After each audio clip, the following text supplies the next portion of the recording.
ہند میں انوکھا مرکز تحفظ دین، یہ دین کا ترجمہ ہے مرکز تحفظ دین۔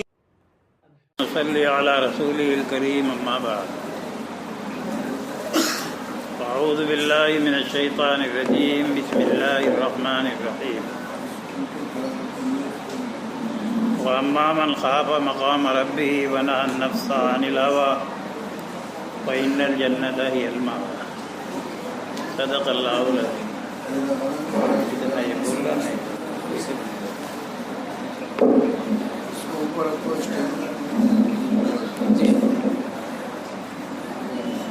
وقت بھی بہت ہو گیا،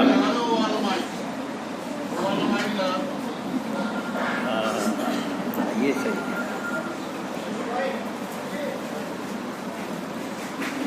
کافی وقت گزر گیا، نماز بھی ہونی ہے، کھانا بھی ہونا ہے۔ پھر یہ جلسہ یہاں کا آپ کا قطب پور کا ہے۔ میں تو تقریباً ہر سال ہی آتا ہوں، جلسہ بھی ہوتا ہے، بیچ میں بھی آتا ہوں۔ ہمارے یہاں کا جلسہ اور طرح ہوتا ہے۔ یو پی میں جو جلسہ ہوتا ہے، اتنے آدمی جمع ہو جائیں جتنے آپ بیٹھے ہوئے ہیں، اور ہم ان سے کہیں کہ بھائی مدرسے کا تعاون بھی کرو، تو بہت کچھ اکٹھا ہو جاتا ہے، بہت سارے روپے جمع ہو جاتے ہیں۔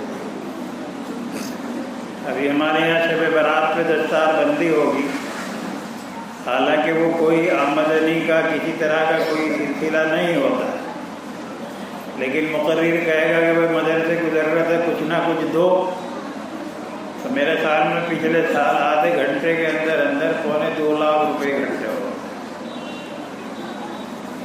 اور یہاں تو میں کئی سال سے دیکھ رہا ہوں کہ چندہ اکٹھا کرنے کا نہ مزاج ہے، نہ دیتے نہ دینے کی نیت سے آتے، محض سننے ہی کے لیے آتے ہیں، تو بعد میں اپنے مدرسے کا خیال رکھتے ہیں، وہ بھی ایک اچھی بات ہے۔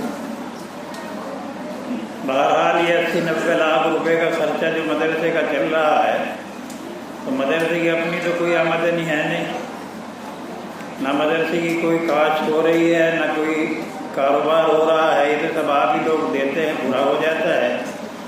اور مدرسوں میں تو جتنا بھی خرچہ ہوتا ہے اللہ پورا کرا ہی دیتا ہے۔ کسی آدمی کو کچھ دینا یہ تو بہت آسان ہوتا ہے، لیکن اس کی جیب سے کچھ لینا یہ اللہ ہی دل میں ڈالتا ہے، تب وہ مدرسوں کا تعاون کرتا ہے۔ اللہ تعالیٰ قبول فرمائے۔ اب یہ مدرسہ آپ کا تھوڑا اور آگے کو بڑھتا جا رہا ہے، تو اس کے اخراجات بھی بڑھیں گے۔ اب یہ پورا علاقہ اس بات سے خالی ہے کہ اگر کسی آدمی کو اپنے کاروباری لائن سے، کسی اور لائن سے، وراثت سے، طلاق سے، نکاح سے کسی متعلق مسائل پوچھنے کی ضرورت پیش آئے تو پورے علاقے میں کوئی دارالفتہ نہیں۔ تو ہم یہ چاہ رہے ہیں کہ یہاں ایک مفتی یہ کام بھی کرے کہ لوگوں کے معاملات کے تحریری سوال آئیں۔ اللہ نے دنیا میں ہر طرح کے لوگوں کو بنایا، بہت سارے کاروباری لوگ چاہتے ہیں کہ ہم کاروبار کریں، جائز کریں، تو انہیں مفتیوں سے اس کے جواز کے فتوے اپنے حالات پیش کر کے پوچھنا بھی پڑتا ہے۔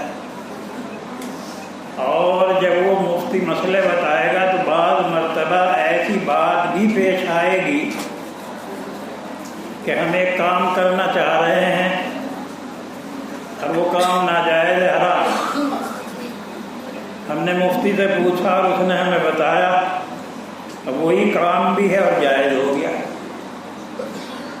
ہم اس دروازے سے آنا چاہتے ہیں، بیٹھنا یہاں ہے، بتا دیا حرام اور ناجائز ہے، اور اس دروازے سے کہہ دیا آ جاؤ تو جائز ہے۔ ایسی شکلیں بھی ہوں۔ میں آپ کو مثال سے بتاؤں، جب اللہ کے نبی صلی اللہ علیہ وسلم مدینہ طیبہ پہنچے تو مدینہ طیبہ کے اندر بہت سارے موقعوں پہ بہت سے حالات پیش آئے، لڑائی جھگڑے بھی ہوئے۔ ایک جگہ کا نام خیبر ہے، آپ نے سنا ہوگا، وہاں یہودی رہتے تھے، ان سے لڑائی ہوئی۔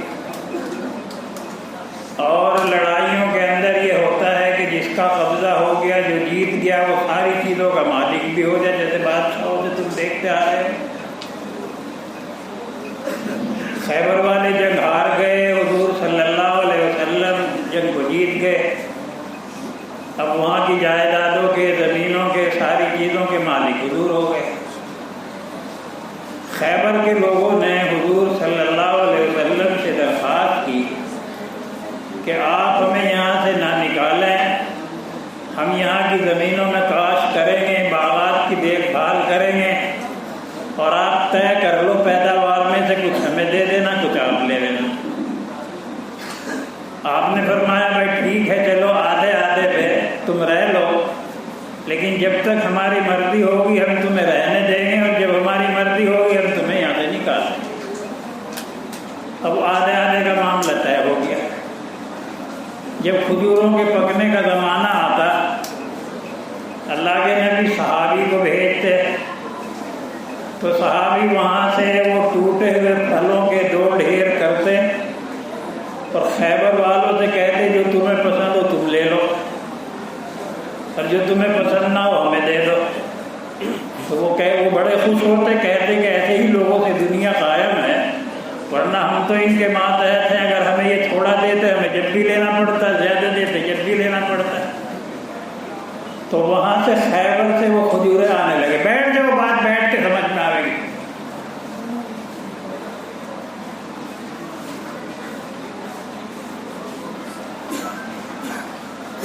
اب وہ عامل جو کھجور لے کے گیا،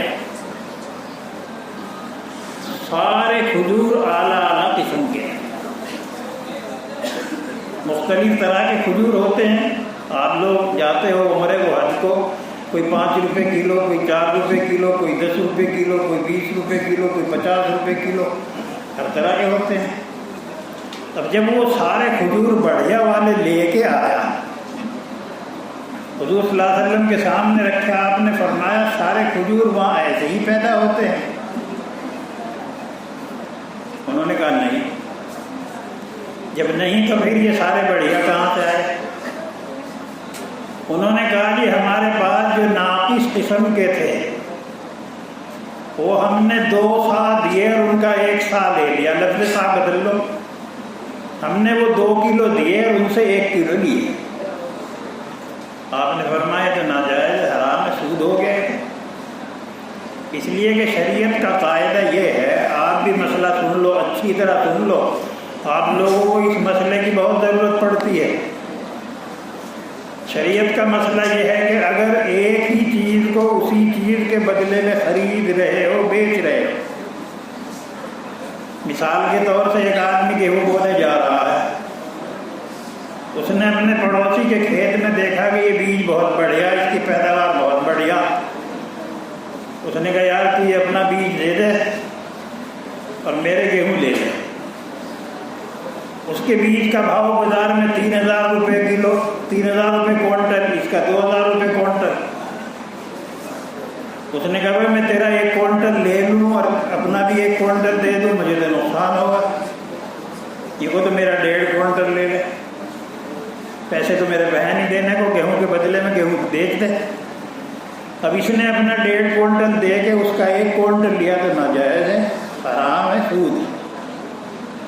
اللہ کے نبی نے فرمایا اگر گیہوں کو گیہوں کے بدلے میں بیچ رہے ہو، کھجور کو کھجور کے بدلے میں بیچ رہے ہو، چنے کو چنے کے بدلے میں بیچ رہے ہو، جو کو جو کے بدلے میں بیچ رہے ہو، تو چاہے ایک خراب ہو ایک بڑھیا ہو، لیکن وزن میں پورا پورا ہونا چاہیے۔ اگر کم زیادہ ہو گیا تو جائز۔ اب وہ کھجور لے کے آیا، اس نے کہا جی ہم نے اپنے 2 کلو دیے ہیں اور ان کا 1 کلو لیا ہے۔ آپ نے فرمایا تو ناجائز۔ اس نے کہا تو پھر حضور ہم کیسے کریں، تو خراب ہے۔ آپ نے فرمایا اپنے بیچو پیسوں کے بدلے میں۔ مثال کے طور سے ان کے کھجور کا بھاؤ 20 روپے کلو ہے، آپ کے کھجور کا بھاؤ 10 روپے کلو ہے۔ آپ اپنے پہلے 2 کلو بیچو پیسوں کے بدلے میں۔ اب 2 کلو بیچ دیے تو 20 روپے ہو گئے۔ اب آپ اس سے کہہ دو کہ بھائی 20 روپے مت دے، ان 20 روپے کے 1 کلو کھجور دے دے، اب بھی 2 کلو کے بدلے میں 1 کلو آئے، اور جب بھی 2 کلو کے بدلے میں 1 کلو آئے، پہلی شکل نہ جائے تو حرام ہو گئی اور دوسری شکل جائز ہو گئی۔ اس طرح کے بہت سارے مسائل زندگی میں پیش آتے ہیں، کاروبار کرنے والوں کے آتے ہیں۔ کوئی آدمی خون کا کاروبار کر رہا ہے، اس کا بیچنا حرام، وہ آگے پوچھے گا مفتی صاحب کوئی شکل نکلتی ہے۔ کوئی آدمی چمڑے کا، مرداری کے چمڑے کا کام کر رہا ہے، مرداری کا چمڑا بیچنا جائز نہیں ہے۔ تو اس طرح سے ضروریات کے مسائل کو بتانے کے لیے ہم چاہ رہے ہیں کہ ایک مفتی بھی یہاں بیٹھے، تو یہ اور بڑھے گا مدرسے کا خرچہ، اور آگے وہ بڑھے گا مدرسہ۔ اس طرح سے آپ حضرات کی جو توجہ مدرسے کے ساتھ ہے، اس توجہ کو بھی بڑھانا پڑے گا۔ بہرحال یہ تو ایک بات تھی الگ ہے۔ میں نے قرآن کریم کی جو آیت آپ کے سامنے پڑھی ہے، تھوڑا سا اس کے متعلق بھی کہے تو وقت بہت تنگ ہے، نماز بھی، کھانا بھی، آنا بھی، جانا بھی۔ میں نے آپ کے سامنے آیت تلاوت کی، وہ اما من خاف مقام ربہ ونہى النفس عن الہوى فإن الجنۃ ہی المأوى۔ آیت کا ترجمہ یہ ہے کہ جو شخص اپنے رب کے سامنے کھڑے ہونے سے ڈرتا ہو، وَنَهَى النَّفْسَ عَنِ الْهَوَىٰ، اور اپنے نفس کو خواہشات سے بچاتا ہو، فَإِنَّ الْجَنَّةَ هِيَ الْمَأْوَىٰ، تو بلا شبہ جنت اس کا ٹھکانہ ہے۔ دو باتیں اللہ تبارک و تعالیٰ نے بتائی، اللہ کے کلام میں، قرآن کریم میں، خدا کے فرمان میں، یہ دونوں باتیں ہیں، اور خدا کا فرمان کبھی جھوٹا نہیں ہوتا، وہ جو وعدہ کرتا ہے وہ سچا کرتا ہے۔ اس کا یہ وعدہ ہے کہ اگر تم نے یہ 2 کام کر دیے تو ہم تمہیں جنت دیں گے۔ تو پہلے ہم تھوڑا سا یہ سمجھیں کہ ہم نے، ہمارے بچوں نے، سارے مسلمانوں نے ہر وقت ہم یہ چاہتے ہیں کہ جنت میں جائیں، جنت میں جائیں، دوزخ سے بچ جائیں۔ یہ جنت اور دوزخ ہے کیا؟ ہم نے تو نام سنا ہے جنت، جنت، ہم نے نام سنا ہے دوزخ۔ تو پہلے تو آپ یہ سمجھو کہ جنت عربی میں باغ کو کہتے ہیں، اور دوزخ جو مقام ہے وہ انتہائی تکلیف کی ایک جگہ ہے، اس کا نام دوزخ ہے۔ یہ 2 مقام ہیں۔ انسان ساری زندگی گزار کے آخرت میں جائے گا، اگر بدعمالیاں زیادہ ہیں تو دوزخ کا فیصلہ ہوگا، اور اچھے اعمال زیادہ ہیں تو جنت کا فیصلہ۔ یہ ہے وہ جنت اور دوزخ۔ اللہ کے سامنے کھڑے ہونے سے ڈرنا، تھوڑا سا اس کا مفہوم بھی سمجھ لو، اسی پہ بات ختم بھی ہو جائے گی، پوری بھی ہو جائے گی۔ تو اما من خاف مقام ربہ، وہ آدمی جو اپنے رب کے سامنے کھڑے ہونے سے ڈرتا ہو۔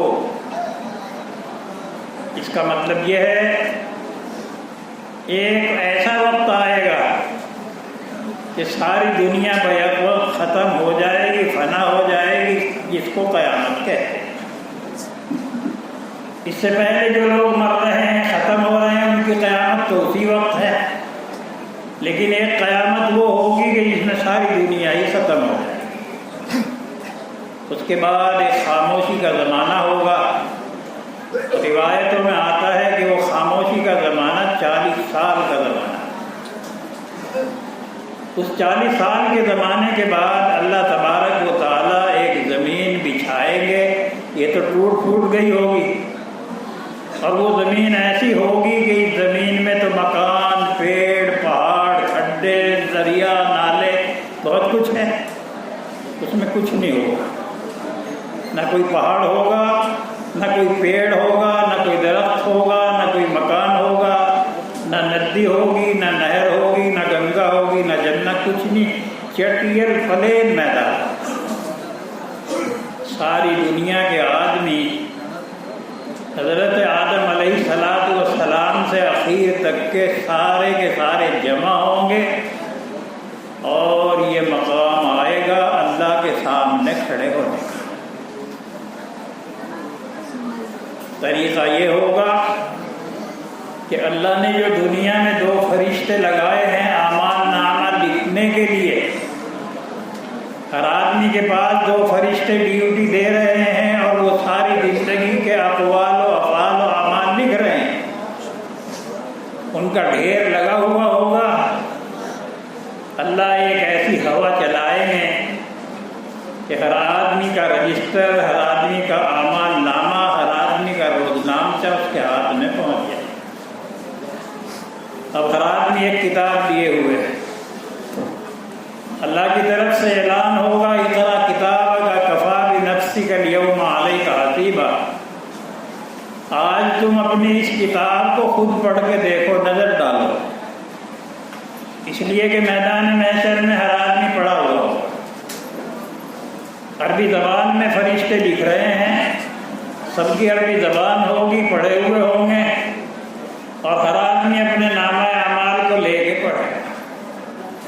اللہ فرمائیں گے تم خود ہی سمجھ جاؤ گے کہ تمہارے ساتھ کیا برتاؤ ہونا چاہیے، پڑھ کے دیکھ۔ اب جب یہ آدمی اسے پڑھنا شروع کرے گا، سارا زندگی کا واقعہ، حالات اسے یاد آتے چلے جائیں گے۔ فلاں جگہ ایسے ہوا تھا، فلاں جگہ ایسے ہوا تھا، میں نے یہ کیا تھا، مجھے یہ بتایا تھا، میں نے یوں کیا تھا، یوں کیا، سارا یاد آ جائے گا۔ اور یاد آنے کے بعد کہے گا ما لی ھذا الکتاب لا یغادر صغیرۃ ولا کبیرۃ الا احصاھا، ارے بھائی یہ تو عجیب رجسٹر ہے، اس نے تو کوئی چھوٹا یا بڑا کچھ چھوڑا ہی نہیں، اس نے تو سارا ہی لکھا۔ اگر کسی نے کسی کے یہاں کھانا کھا کے اس کی چھپر میں سے تن کا نکال کے دانت پورے تو وہ بھی لکھا ہوا، اس نے تو چھوٹے سے چھوٹا کام بڑے سے بڑا چھوڑا ہی، سبھی لکھ دیا۔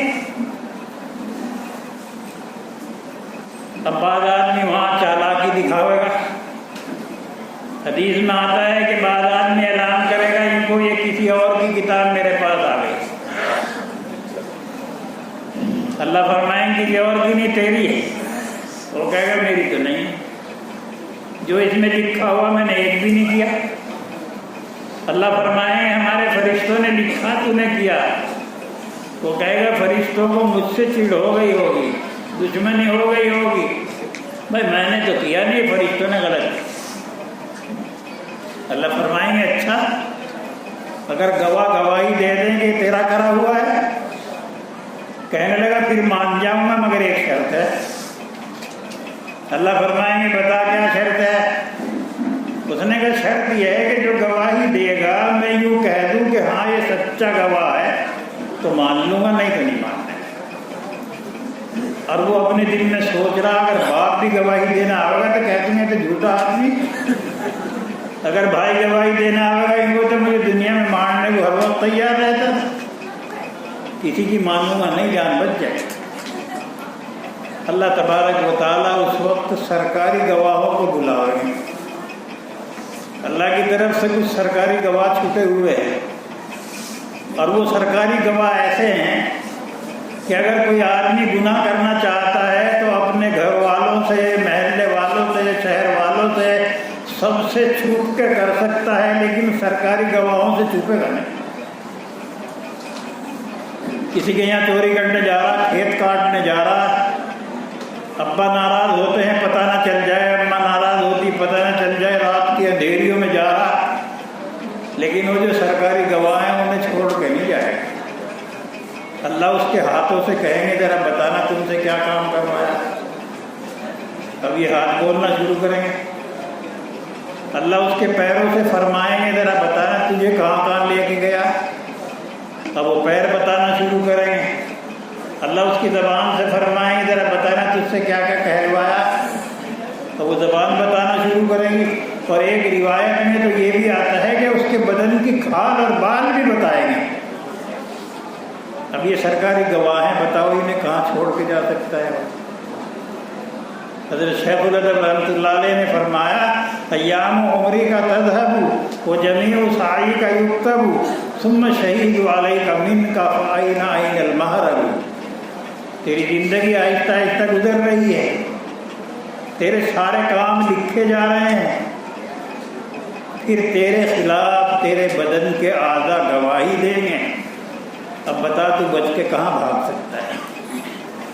تو یہ انسانوں کے ہاتھ پیر یہ سرکاری گواہ ہیں، یہ سرکاری گواہ گواہی دیں گے، اور جب اس کے سامنے یہ گواہی دیں گے تو وہ سب بھول جائے گا. وہ جو کہہ رہا تھا کہ میں گواہوں کو جانوں گا، پہچانوں گا، جب بتاؤں گا، جب مانوں گا، وہ کہے گا اے اللہ میں نے جب یہ کتاب دیکھی تھی میں جب سمجھ گیا تھا کہ میری ہے، مگر میں اپنے ان ہاتھ پیروں کو بچانے کے لیے جھوٹ بول رہا تھا، اور جب یہ ہاتھ پیر ہی سچائی پہ آ گئے تو مجھے بھی منظور ہے. یہ وہ موقع ہوگا کہ اس موقع کے اوپر ہر آدمی کی نیکیاں برائیاں تولی جائے گی. یہ ہے وہ موقع جو اللہ نے فرمایا خدا کے سامنے کھڑے ہونے سے ڈرتا. اب دنیا میں ایک آدمی کہیں جا رہا ہے، کچھ کرنا چاہ رہا ہے، اگر اس کے ذہن میں آ گیا اللہ دیکھ رہا ہے وہاں جواب دینا تو برائی سے رک جائے. ایک آدمی کوئی غلط کام کرنا چاہتا ہے، پختہ ارادہ کر لیا اس نے، اس کے ذہن میں آ گیا اللہ کے سامنے کھڑا ہونا ہے، برائی سے رک جائے. تو اگر انسان کے ذہن میں مومن کے یہ آ جائے، بیٹھ جائے، طے ہو جائے کہ تجھے خدا کے سامنے کھڑا ہونا ہے اور ان ساری چیزوں کا جواب دینا ہے، تو یقیناً وہ بہت سارے گناہوں سے بچ جائے. یہ ہے وہ پہلی بات جس کے بعد اللہ نے جنت کا وعدہ فرمایا کہ آدمی خدا کے سامنے کھڑے ہونے سے ڈرتا. دوسری بات اللہ نے فرمائی وَنَهَى النَّفْسَ عَنِ الْهَوَىٰ کہ آدمی اپنے نفس کو شریعت کے خلاف جو خواہشیں ہوتی ہے ان سے بچائے. مشتبہ چیز ہے اس سے بچ رہا ہے، حرام چیز ہے اس سے بچ رہا ہے، دل میں تمنا اور خواہش ہو رہی ہے کسی غلط چیز کی، کسی کا مال لوٹنے کی، کچھ اور خواہش پیدا ہو رہی ہے اس سے بچ رہا ہے.